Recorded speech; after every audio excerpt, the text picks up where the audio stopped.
You want to know where your coffee's coming from, and you want to know who's buying it. You want to know what varietal it is and what the processing is and what the challenges were on that farm.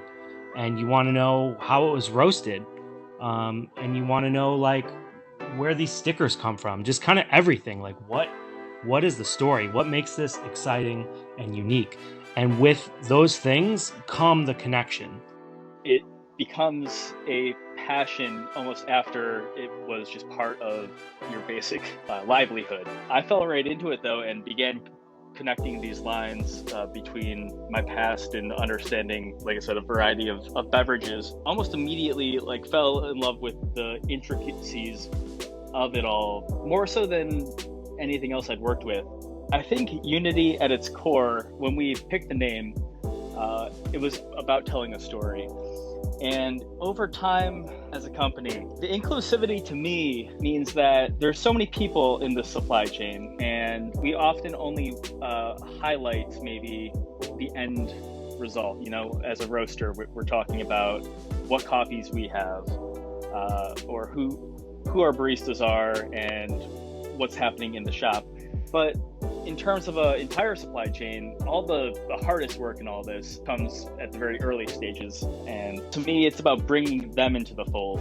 So I feel that it's all about finding a balance. So what we look for is making our page something for a coffee community that is both serviceable and entertaining, and also bringing positive value. So we want to, with everything going on, we want to make sure that we're a resource to people in terms of the best little niche ways you can improve brewing coffee, and any tips, and being serviceable both when we're doing the live, as well as any content that we produce and post that has little tricks about like why you want to use a room temperature water when you're brewing cold brew and things like that.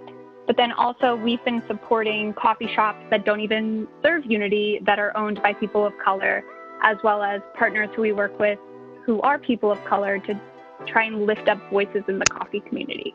So a lot of the coffees we buy are actually people who came to me several years ago pretty randomly on a cold call and were like, I think I have something you're gonna like. I have something really interesting. And so for example, we have a coffee that is a natural process that is done on a machine, which is pretty weird for the coffee world.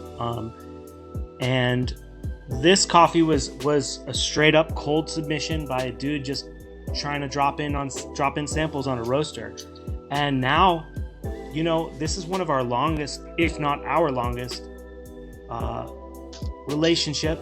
It is one of so the natural Bourbon that Tyler has out east, and the Castillo Natural I'm about to have out here out west, is some of our loudest, juiciest, most vibrant, weirdest, coolest coffee that we have. And I mean, I've been there, I can't recall if it's 2 or 3 times now to this farm, and we have various traditions with the farm manager and a different type of relationship with the farm owner, and now with the family. We have connected with the son and the wife, and to me, like, the story actually just keeps tumbling and growing. The longer you buy the same coffee, the more the story grows.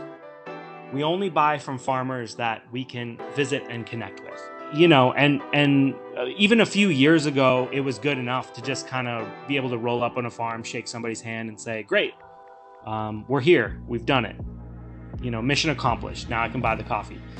As you go in your career, you realize that that's not even enough.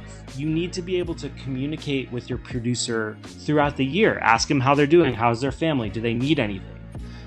Because for, you know, even a lot of the pricing, the international pricing of coffee, not to digress too much, but it's, if you're not aware, you know, the cost to buy, the price of coffee is below the cost of production. You have to be incredibly vigilant when you're buying coffee, which brings me to kind of my next point, is you need to have a baseline minimum of price you're willing to pay. And even if you're looking for something very affordable, you need to make sure that the premiums going back are something that's sustainable for coffee producing.